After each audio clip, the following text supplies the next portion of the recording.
Alguns foram ter com ele, conduzindo um paralítico, levado por 4 homens, e não podendo aproximar-se dele por causa da multidão, descobriram o eirado no ponto correspondente em que ele estava, e fazendo uma abertura, abaixaram o leito em que jazia o doente. Vendo-lhes a fé, disse-lhes ao paralítico: Filho, os teus pecados te são perdoados. Mas alguns dos escribas estavam assentados ali e arrazoavam em seu coração: Por que fala deste modo? Isto é blasfêmia. Quem pode perdoar pecados, senão um que é Deus? E Jesus, percebendo logo por seu espírito que eles assim arrazoavam, disse-lhes: Por que arrazoais sobre estas coisas em vosso coração? Qual é mais fácil, dizer ao paralítico: Estão perdoados os teus pecados? Ou dizer: Levanta-te, toma o teu leito e anda? Ora, para que saibais que o Filho do Homem tem sobre a terra autoridade para perdoar pecado, disse ao paralítico: Eu te mando, levanta-te, toma o teu leito e vai para a tua casa. Então ele se levantou e no mesmo instante tomou seu leito, retirou-se à vista de todos, a ponto de admirarem todos, deram glória a Deus, dizendo: Nunca vimos coisas assim. Vamos repetir de novo: Nunca vimos coisas assim. Esse texto fala do retorno de Jesus à cidade de Cafarnaum, que possivelmente Cafarnaum foi a cidade que ele escolheu para ser o seu quartel-general, a sua cidade como base para a sua missão aqui na terra, a cidade que ele decide morar e viver e projetar a sua vida em torno desta cidade chamada Cafarnaum. E o mais lindo disso é que quando ele retorna para a cidade de Cafarnaum, o texto vai dizer que a cidade estava atenta aos acontecimentos. E quando a cidade percebe que Jesus volta para Cafarnaum e vai para casa, que possivelmente essa deveria ser a casa de Pedro, diz o texto e a história dentro da narrativa do Evangelho de Marcos, que a multidão se alvoroçou. E quando eles percebem que Jesus estava na casa, eles fazem como todo mundo deseja fazer: eu quero estar próximo dele, eu quero desfrutar do que ele está fazendo, eu quero me mover debaixo dessa autoridade que opera sobre a vida dele pelo Espírito Santo de Deus. E a cidade inteira foram para a casa onde Jesus estava. E é tão lindo quando Marcos narra isso, que até pelo lado próximo à porta, ninguém conseguia entrar. As pessoas se alvoroçaram em volta ou no quintal daquela casa sem conseguir entrar no lugar aonde Jesus estava. E aqui nesse texto se dá início à grande perseguição religiosa. É aqui que começa a oposição dos líderes religiosos sobre a vida de Jesus. É aqui que Jesus começa a ser interrogado, é aqui que Jesus começa a ser julgado, é aqui que Jesus começa a receber ameaças desses líderes chamados de escribas e fariseus nessa época. É o tempo da perseguição, porque eles estavam em crise, eles não acreditavam que Jesus tinha poder de operar aquelas coisas pelos quais ele estava operando. O texto vai nos dizer que ele está no centro da casa, possivelmente na sala, e nessa sala ele começa a ministrar o coração daquelas pessoas que estavam atentos com seus ouvidos para ouvir a mensagem de ensinamento que ele estava ministrando. Uma das coisas que me chama a atenção é que Jesus não precisava de um cenáculo, de um tabernáculo, Jesus não precisava de um templo. Jesus, todos os lugares aonde Jesus ia, Jesus usava isso como meio de ensinamento, para ensinar as pessoas que o reino de Deus estava sobre eles. Então a multidão está alvoroçada, ouvindo tudo quanto ele tem para falar. De repente, no centro daquela casa, Jesus observa 4 homens corajosos descendo um paralítico por uma espécie de cama ou uma espécie de maca. E Jesus faz algo poderoso. Quando ele olhou para aqueles homens, ele disse o seguinte: ele ficou admirado com a fé dos homens. Ele não se pronunciou primeiro ao paralítico, ele se pronunciou e ele ficou assim impactado, tamanha fé daqueles homens, muita fé. E depois ele olhou para o paralítico e ele falou o seguinte: os teus pecados te são perdoados. Quando os fariseus, ou melhor, quando os escribas ouviram aquilo, eles maquinaram no seu coração: quem é este que pode dizer, senão Deus, que os seus pecados estão perdoados? Então Jesus começa a interrogar, Jesus começa a debater algumas coisas com esses escribas. E o mais lindo dessa história toda, que chama a minha atenção, é que Jesus vai revelar a sua divindade.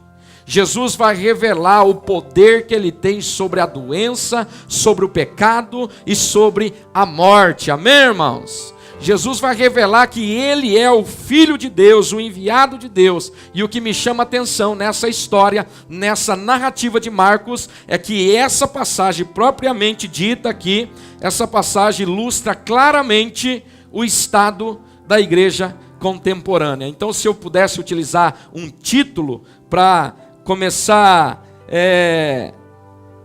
isso como introdução para a tua vida, eu diria: uma igreja cheia de pessoas cheias.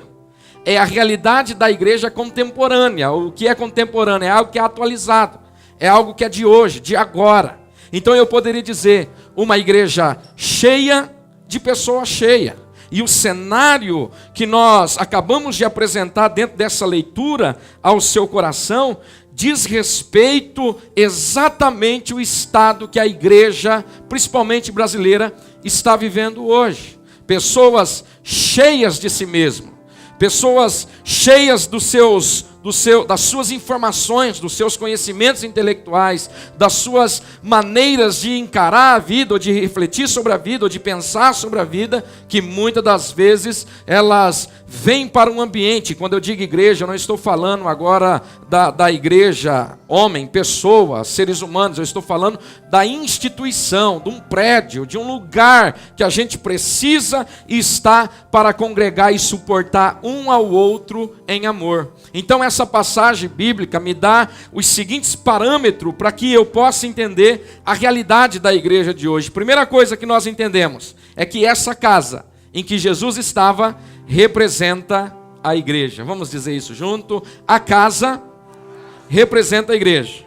Amém, irmãos? O prédio, o edifício, o lugar de reunião, o lugar de celebração, como foi dito aqui, o lugar onde nós nos unimos, não só para canalizar a nossa adoração a Deus, mas para tocar pessoas também. Então, a casa estava cheia, como está hoje.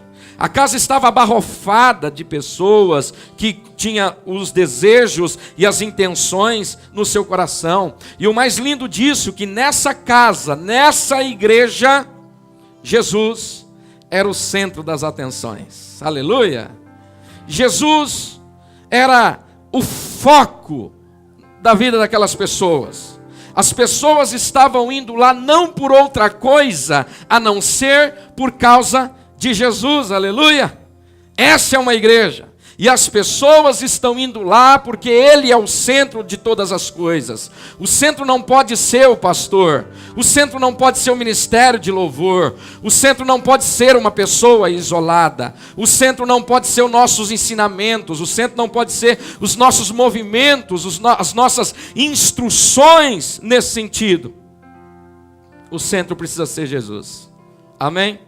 Toda igreja saudável, toda igreja sadia, toda igreja que deixa de ser elétrica para ser eletrizante, ela tem como foco e objetivo principal Jesus ser o centro dessa igreja. O dia que nós tirarmos o foco de Jesus, a IBEG instituição, ela se vai. O dia que o pastor de vocês tirar o foco de Jesus, nós corremos sérios riscos de nos perder em algum lugar e não nos encontrar em nenhum lugar da vida. Por quê? Porque perdemos a essência, perdemos o foco. O meu desejo como pastor, e eu espero que esse seja o teu desejo, é que Jesus, nessa igreja, seja o foco da nossa busca. Aleluia! O meu desejo é que Jesus seja o centro da sua casa. O meu desejo é que Jesus seja o centro da tua relação com as pessoas, da tua relação com o teu chamado, da tua relação com o teu trabalho, da tua relação com a tua família. Jesus precisa ser o centro da sua vida. As pessoas estavam indo lá porque o foco era Ele. Você pode dar um aplauso ao Senhor e um brado de júbilo?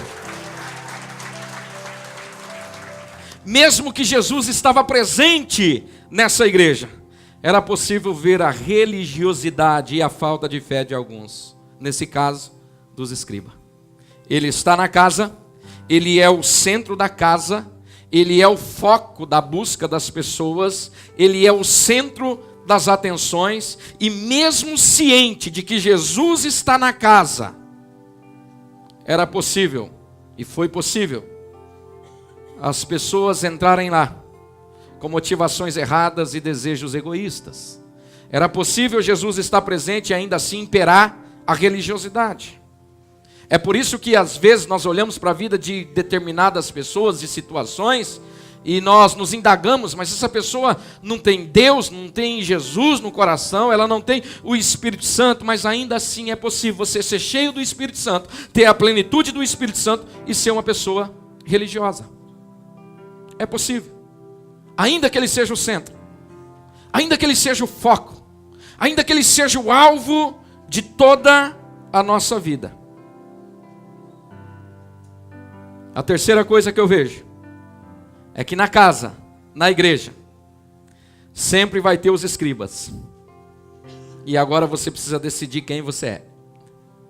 Na casa, sempre vai ter os escribas, porque a intenção dos escribas... Quem eram os escribas, pastor? Eram os doutores da lei.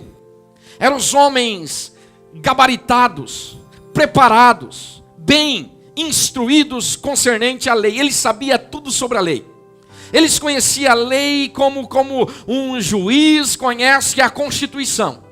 Eles sabiam que a lei era definida, era projetada e tinha as suas finalidades e propósitos.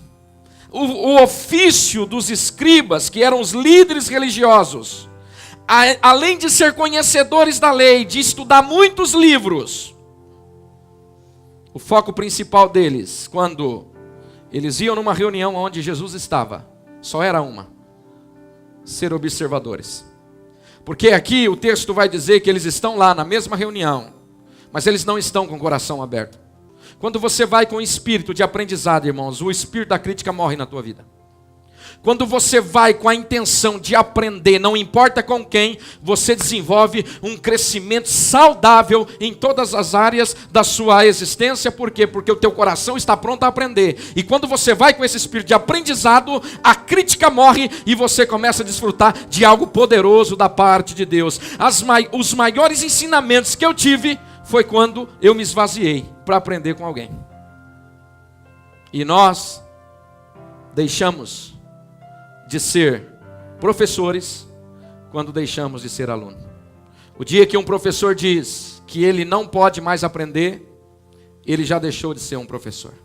Os escribas têm como princípio e finalidade observar o que Jesus está fazendo. E assim, há uma classe de pessoas dentro dos nossos templos evangélicos, intitulados evangélicos hoje, cuja única proposta é essa: viver mais por aquilo que se sabe do que por aquilo que se aprende e se desfruta. Nós estamos mais convencidos do que alguns livros, e eu não estou sendo contra a leitura, eu sou a favor. Você precisa ler, se você puder ler 1 livro, 2 livros, 3 livros, 10 livros por mês, Você vai mudar toda a dinâmica da tua vida, porque os livros eles são tão importantes. Jesus morreu, mas Deus deixou o livro. Porque com um livro você vai aprender coisas que pessoas aprenderam em 30 anos para escrever. Em um mês você pode aprender. Quem lê é diferenciado. Fala isso para o seu irmão. Quem lê é diferenciado. Mas a sustentação de toda a sua vida não é a leitura, não é o livro em si. É a prática. É o que você aplica. É o que eu estudei, mas agora eu estou colocando isso na prática. E quando você coloca na prática, isso se torna uma experiência na sua vida. E se virou experiência, meu irmão, você está pronto para viver todas as coisas que Deus tem para fazer no seu coração. Aleluia, vocês estão comigo? Então eles conheciam muito sobre a lei, mas não tinham experiência. Experiência com o quê? Experiência com sentido de amor. A lei só se apresentou diante de nós para dizer: vocês não conseguem viver isso. A lei só se apresentou diante de nós quando Deus a deu a Moisés. Antes de Deus dar a lei para Moisés, Deus já sabia que o povo iria quebrar. E se Deus deu a lei sabendo que o povo iria quebrar a lei, por que Deus deu? Deus só deu a lei para dizer para os homens: por mais bom que vocês sejam, vocês não têm a capacidade de viver essa lei. Eu não estou falando de 10 mandamentos. São mais, irmãos, de 613 mandamentos que a Bíblia descreve ao meu respeito e ao seu respeito. Aí ficou difícil os 10 mandamentos, então encurtou para 2. Então vamos, 10 vocês não conseguem viver? Então tenta viver 2. E qual é os 2 mandamentos que Jesus falou? Amarás o Senhor teu Deus de todo o teu coração e o teu próximo como a ti mesmo. Se eu amo a Deus, é fácil amar o próximo, irmão, aleluia! Se eu amo a Deus, eu consigo amar todo mundo. Se eu amo a Deus, eu consigo amar aquele cara chato, aquela pessoa maléfica. Eu consigo, porque quem ama a Deus consegue amar o próximo. Alô, vocês estão aqui?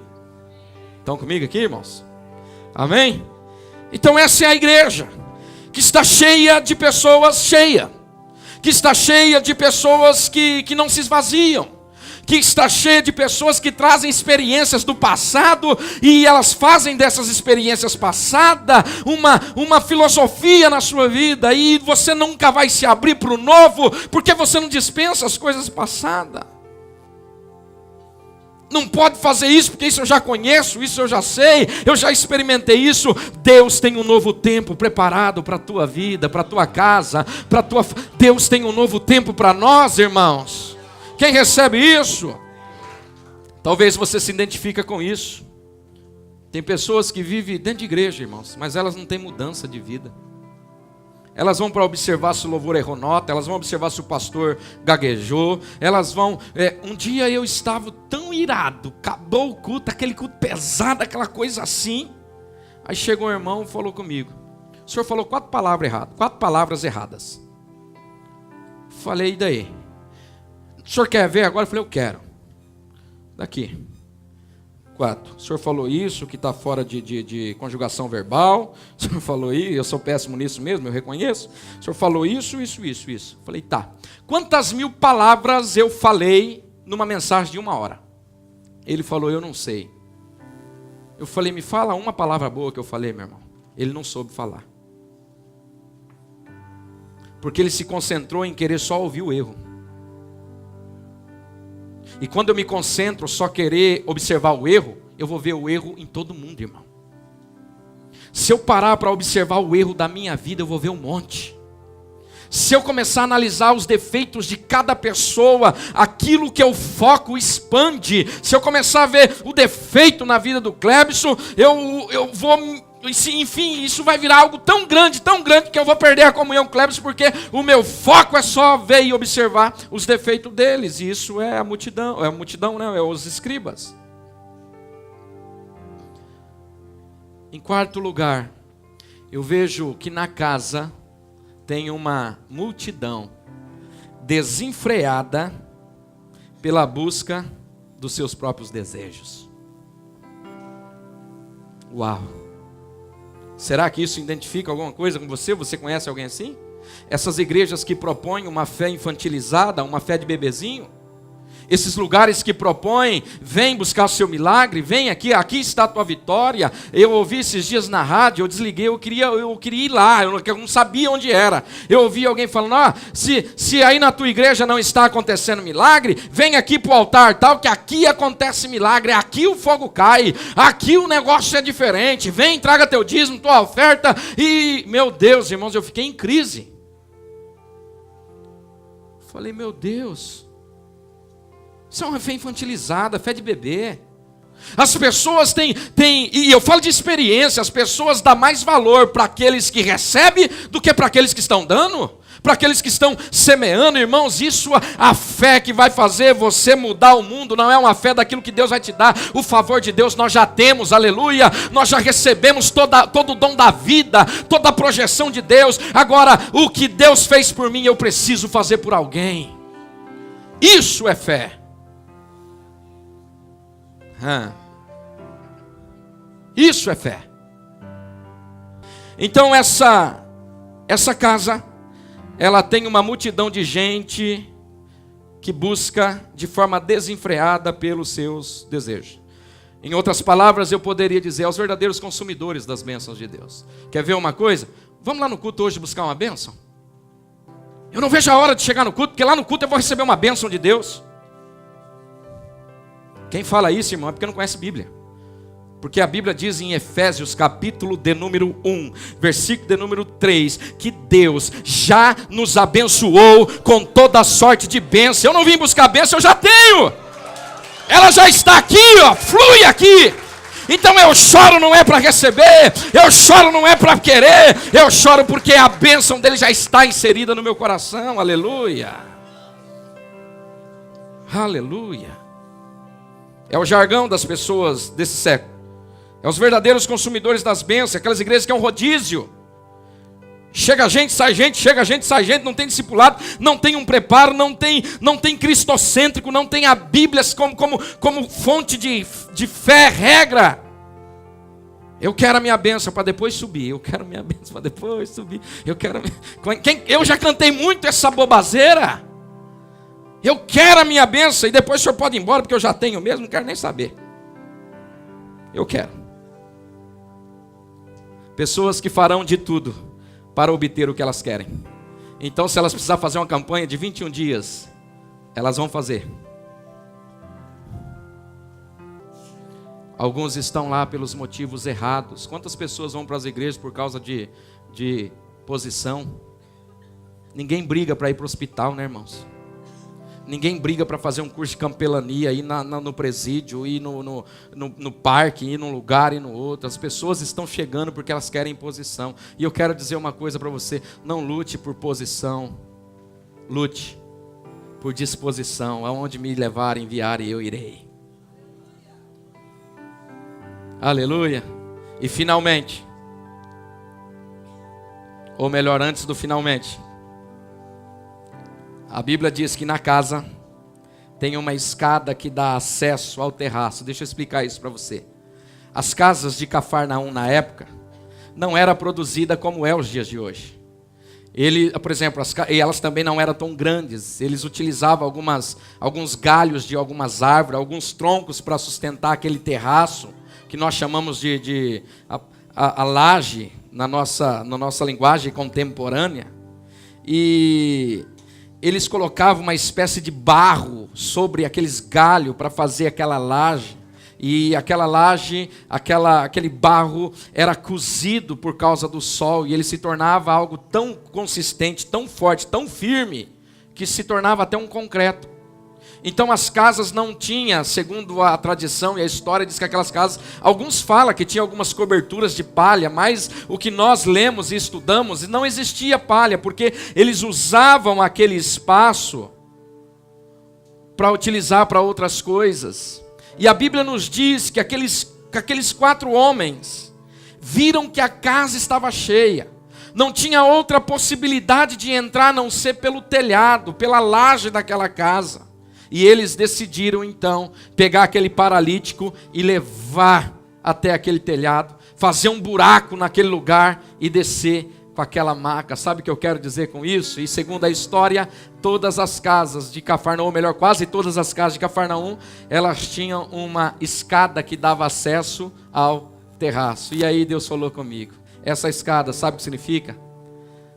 Intercessão. Vou repetir, essa escada simboliza intercessão. E o que é intercessão, irmãos? É você comprar a briga do outro. Intercessão é você carregar a mala do outro. Intercessão é você se colocar de joelhos pela vida de alguém, por orar por alguém e apresentar alguém diante de Deus. Cada cristão precisa ser um excelente intercessor na vida dos seus semelhantes, amém? O que é intercessão? É orar incansavelmente, é cobrir a vida daqueles que precisam de nós, é estar clamando a Deus pela vida dessas pessoas de forma incansável, dia após dia, eles estão lá chorando, pedindo a Deus pela vida dessas pessoas que são desfavorecidas. A casa precisa de escada, irmãos. Nenhuma casa vai crescer se não tiver uma escada que dá acesso ao teto. Isso quer dizer que nós precisamos orar, aleluia. Isso quer dizer que nós precisamos voltar para Deus em oração. Quem vai ser a escada que vai dar suporte para que os outros se acheguem no nosso meio, irmãos? Quem vai ser a escada que vai se levantar e vai começar a chorar nas madrugadas e vai andar nessa cidade com lágrimas nos olhos e vai começar a quebrantar o seu coração a tal ponto que você começa a perder até peso de tanto que você clama, de tanto que você ora? Eu não vou aceitar mais a minha família ir para o inferno, eu não vou aceitar meus amigos ir para o inferno, eu não vou aceitar mais ninguém se perder. Eu vou me levantar para ser uma escada de conexão, para que ele encontre Jesus, já que o foco é ele, aleluia. Vamos dar um aplauso ao Senhor e um brado de vitória diante dele, da sua palavra. Essa é a escada que deu acesso ao terraço. Nós precisamos orar. O que Deus vai fazer, irmão, só vai ser possível quando nós nos prostrarmos em oração diante de Deus. E finalmente, na casa tem amigos. Vou repetir, na casa tem amigos. Eram 5 amigos, cujo um era paralítico. E esses 4 amigos decidiram levar o paralítico ao encontro de Jesus. E eles não mediram esforços, eles não calcularam o trabalho que daria, eles simplesmente tomaram uma decisão e disseram: se não dá para entrar pelas portas, se não tem janelas, nós vamos precisar dar um jeito, nós vamos levar. E o que acontece, irmãos? Ele sobe por essa escada novamente. E Jesus se maravilha com a fé deles. Poxa vida, eu não vi nunca algo assim. Jesus fica maravilhado. A igreja precisa ser um lugar de amizades, irmãos. A igreja não pode ser um lugar de briga. É inadmissível a igreja de Jesus ter pessoas que partilham da mesma fé, da mesma mesa, do mesmo louvor, da mesma adoração, da mesma intensidade. É impossível pessoas que partilham da mesma fé não se confraternizarem. Se a gente não conseguir, Charles Spurgeon dizia isso, aprendemos a voar como pássaros, aprendemos a nadar como os peixes, mas não aprendemos a conviver entre irmãos.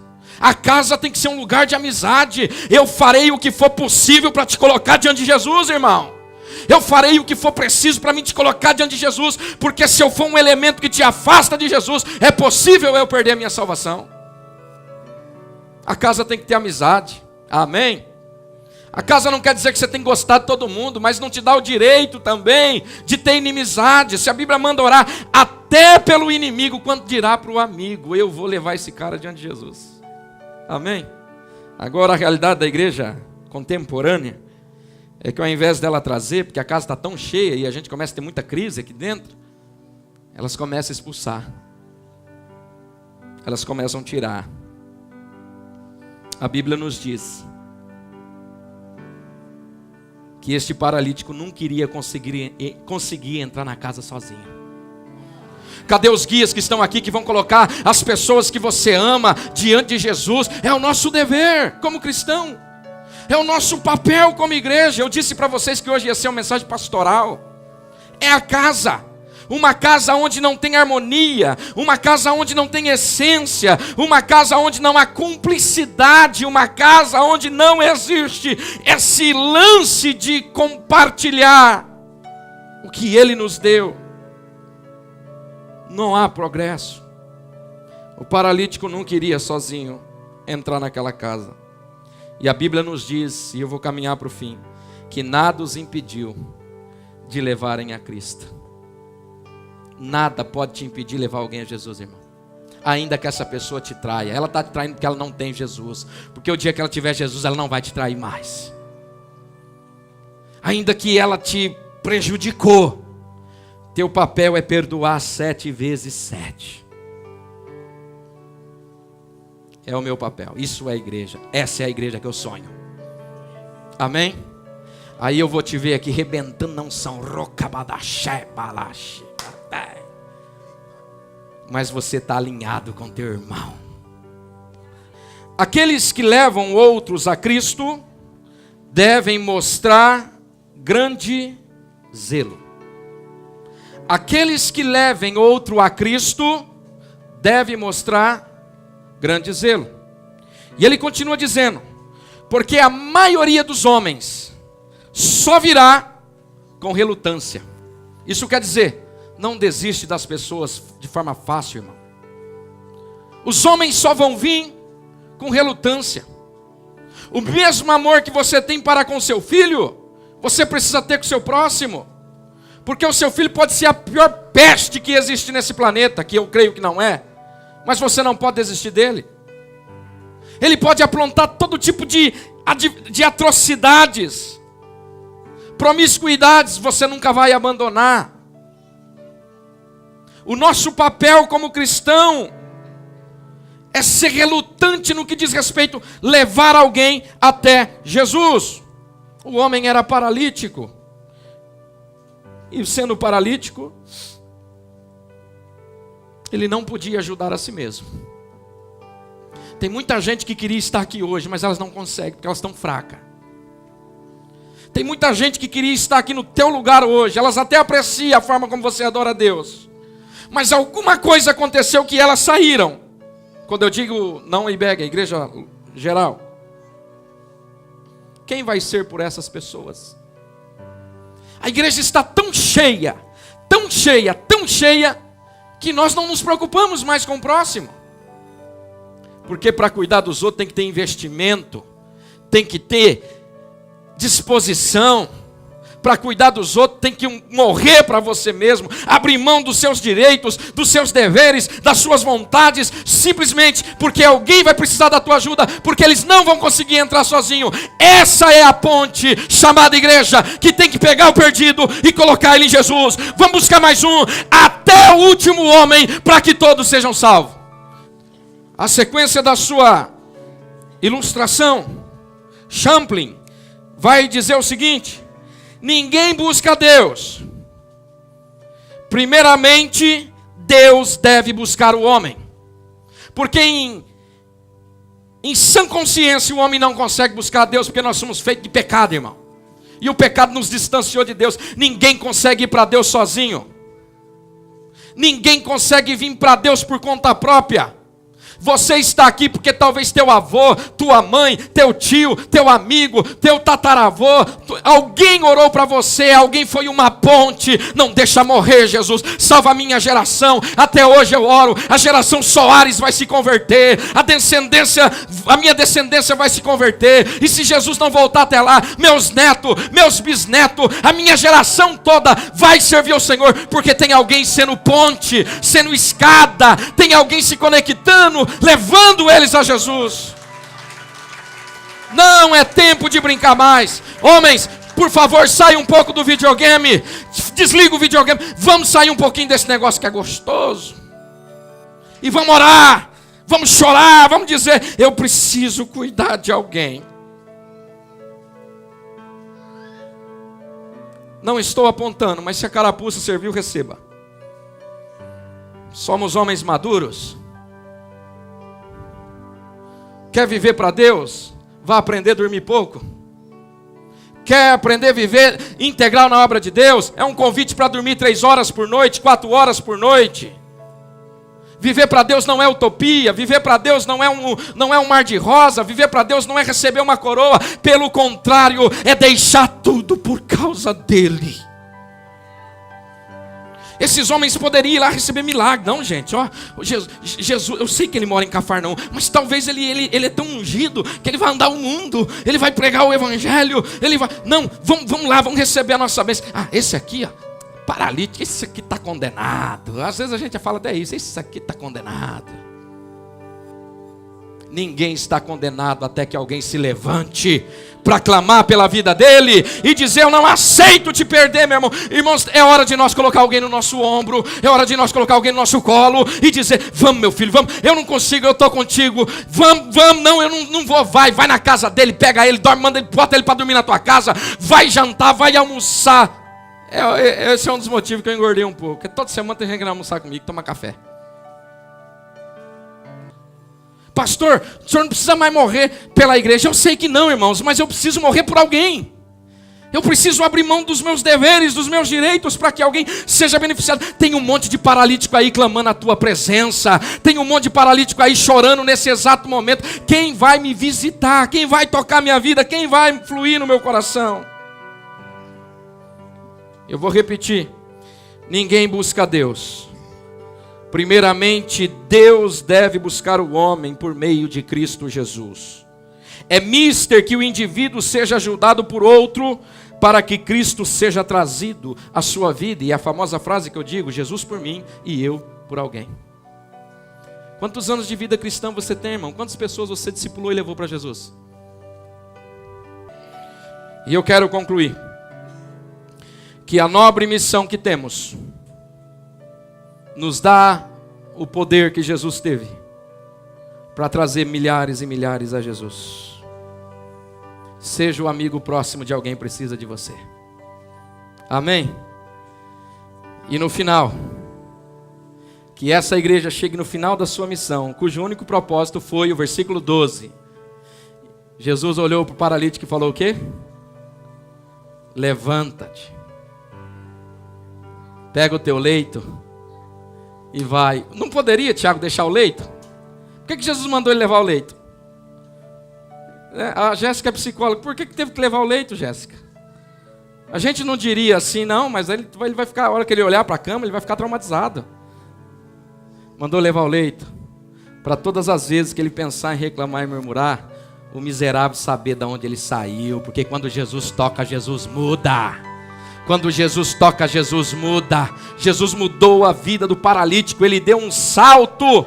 E a Bíblia nos diz aqui, ó, versículo 12.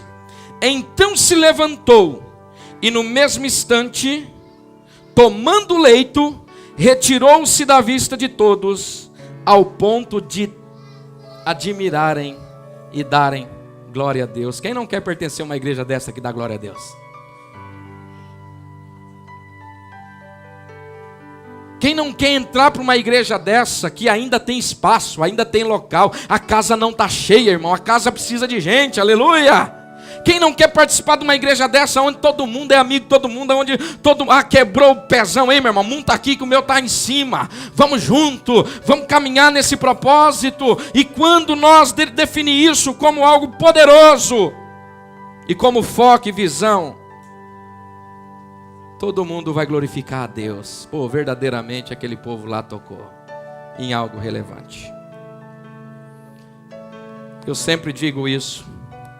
A igreja ela é um hospital para curar as pessoas. Mas eu agora não posso dizer mais que a igreja é um hospital para curar pessoas. Porque sabe qual é o problema da igreja ser um hospital para curar as pessoas? É que quando as pessoas são curadas, elas vão embora. Então aqui é um hospital e um celeiro de continuar treinando elas, para elas serem melhor a cada dia. Saiu do hospital, você precisa passar por um treinamento de choque agora, meu irmão. É teste. Eu quero ser essa pessoa, e você? Quantos amigos teus podiam estar ceando com você agora?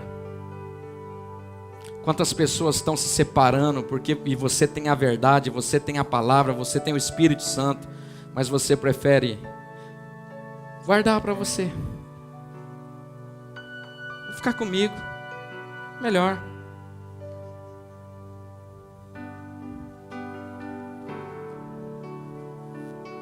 Eu quero ser um agente de transformação na vida dos outros. Quem quer? Ele está na casa.